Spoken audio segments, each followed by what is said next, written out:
Ladies and gentlemen, please welcome the renowned, the current, reigning and defending, undisputed super middleweight champion of the world, introducing El Orgulloso Guerrero de Guadalajara, Saúl Canelo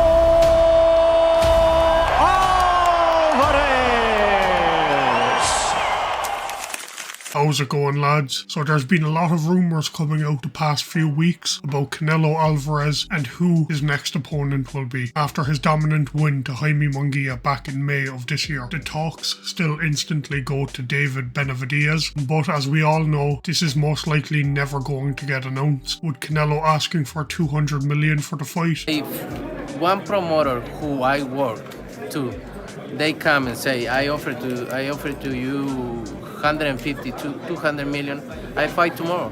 And also because Benavidez has gone up to light heavyweight to try and become a two-time world champion. Now holding an interim WBC belt after beating Gvozdyk, he is now waiting for Dmitry Bivol and Artur Beterbiev to fight, so the belts will be held by one man or maybe fragmented and give him a chance to fight for them. Anyway, back to the Canelo situation. As we can write Benavidez out of the conversation, there have been three names that have popped up in recent talks that I want to discuss. The first of those being, in my opinion, the least likely to do so is Jermall Charlo. After his latest fight back in November of 2023, he has went off the deep end and spiraled. Suffering from mental health issues, the man does not seem to be fit to compete. In May of this year, he was also arrested for drink driving, and the WBC finally took his middleweight belt off of him. I don't understand why they are even thinking of him as an opponent, as we seen what happened to his brother who also fought Canelo. I honestly hope this fight never happens in the state that Charlo's in at the moment, so let's hope it doesn't get announced. Next up we have Edgar Berlanga. The 27-year-old Berlanga is coming in with a record of 22 wins, 0 defeats, and 17 of those wins coming by way of knockout. There have also been talks about this fight happening between the Mexican and Puerto Rican, but I have to say,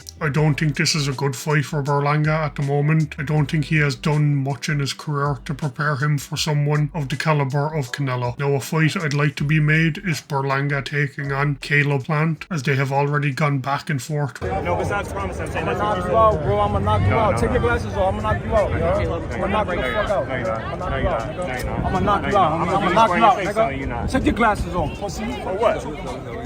And it seems like the build-up and the fight itself would make for a very entertaining night. This last fight I want to talk about is one that I think would make for a very interesting build-up if it could be made, and could even possibly see Canelo travel to the UK for the first time, and that opponent is Chris Eubank Jr., son of the boxing legend Chris Eubank. Now I know that a lot of people are thinking right now, why does Chris Eubank deserve this fight? There are better oppositions out there for Canelo and so on, but I honestly think this fight could be great for the sport of boxing, as both men hold massive names in their respective countries. The fight itself might not be the most competitive, but I would still not write off Chris Eubank Jr., as previous performances of Canelo's showed that he is definitely on a downward trajectory. Now I'm not saying Eubank Jr. is going to win, as I still believe Canelo is a heavy favourite, but after years of Eubank calling for this fight, I believe he will put on a performance of a lifetime and impress many doubters.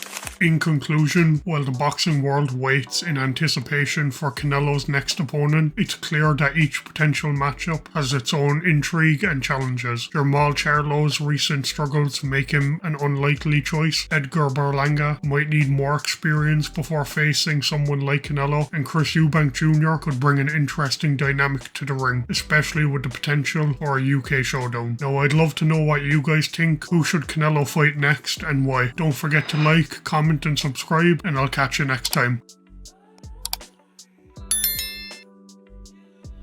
Fuck you, man. Hey, get the fuck out of here, because I'm gonna fuck you out right now, motherfucker.